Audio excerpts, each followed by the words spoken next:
Some bullets don't kill you right away, he told me, his weathered hands trembling slightly as he pushed a faded blue envelope across the table. Some take 70 years to reach your heart. What could possibly haunt a man who had stormed the beaches of Normandy, who had witnessed humanity at its most brutal, who had survived when so many others hadn't? What kind of regret outlives a world war? You see, this isn't a story about battles won or lost. It's about the one enemy Frank Mitchell couldn't defeat with a rifle or grenades, the one that followed him home and never left. Regret. I met Frank at the Oakwood Veterans Home while volunteering last spring. Most visitors gravitated toward the more animated residents, the ones with polished war stories and easy smiles. Frank sat alone by the window, watching the world with eyes that seemed to look through time rather than at it. Mind if I join you? I asked, expecting the brief nod and polite small talk I'd become accustomed to with the other veterans. Instead, he studied my face with unexpected intensity. You remind me of someone, he said finally. Someone I knew a long time ago. I sat down, thinking he would launch into tales of combat like the others often did. But Frank didn't talk about storming beaches or dodging bullets. He talked about a girl named Eleanor, a promise made under an apple tree in 1943, and a choice he'd been paying for since 1945. She lived next door to me our whole lives, Frank began, his voice growing steadier as he slipped into the past. We grew up climbing the same trees, riding bikes down Miller's Hill, sneaking into Old Man Peterson's orchard for sour apples. He smiled at the memory, but it faded quickly. By high school, I'd fallen in love with her, but I never found the courage to say it out loud. Frank was 19 when Pearl Harbor changed everything. He enlisted immediately, caught up in the patriotic fervor that swept through their small town in Ohio. The night before he shipped out, Eleanor met him under the apple tree that marked the boundary between their parents' properties. She gave me this, he said, pulling a small tarnished compass from his pocket.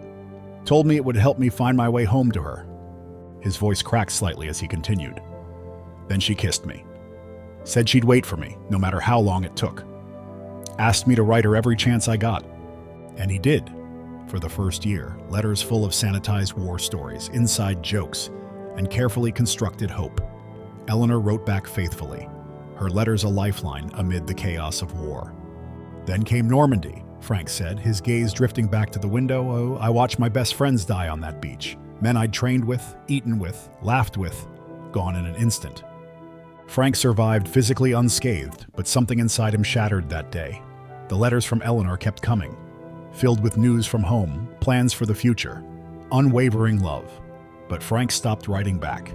I couldn't find the words anymore, he confessed. How could I tell her about the things I'd seen, the things I'd done? How could I come home and pick up where we left off when I wasn't the same person who left?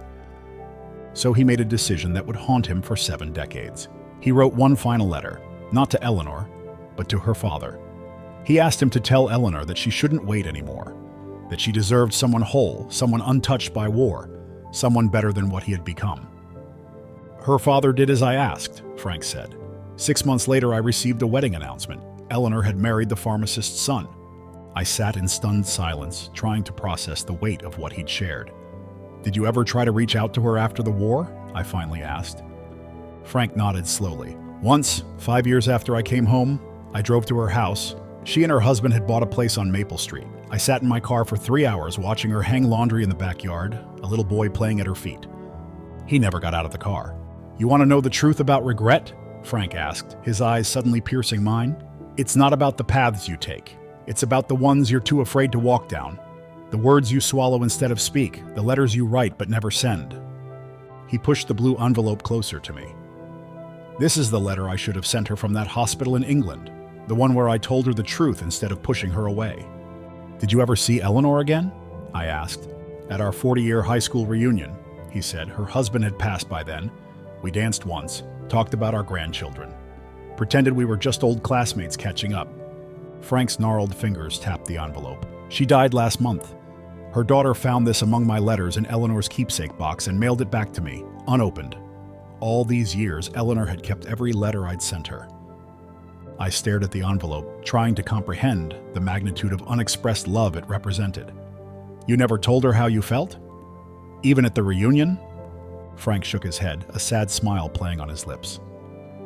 You don't understand what fear does to a man. It doesn't always make you run from bullets. Sometimes it makes you run from the very thing that could save you. He looked down at his compass, thumb tracing its scratched surface. You know what I've learned in 90 years? Time doesn't heal all wounds, it just teaches you to carry them more quietly. I used to think regret was about mistakes made, wrong turns, bad investments, harsh words spoken in anger.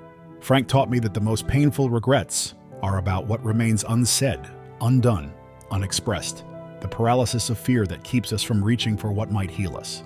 That afternoon changed something fundamental in me. I drove home and called my father, with whom I hadn't spoken in 3 years over a disagreement neither of us could even clearly remember. I told my girlfriend I loved her for the first time, words I'd been too cautious to say. I submitted that application for the job abroad I'd been too afraid to pursue. Small acts of courage, inspired by a man who wanted me to understand that our time is finite and fear is a luxury none of us can afford.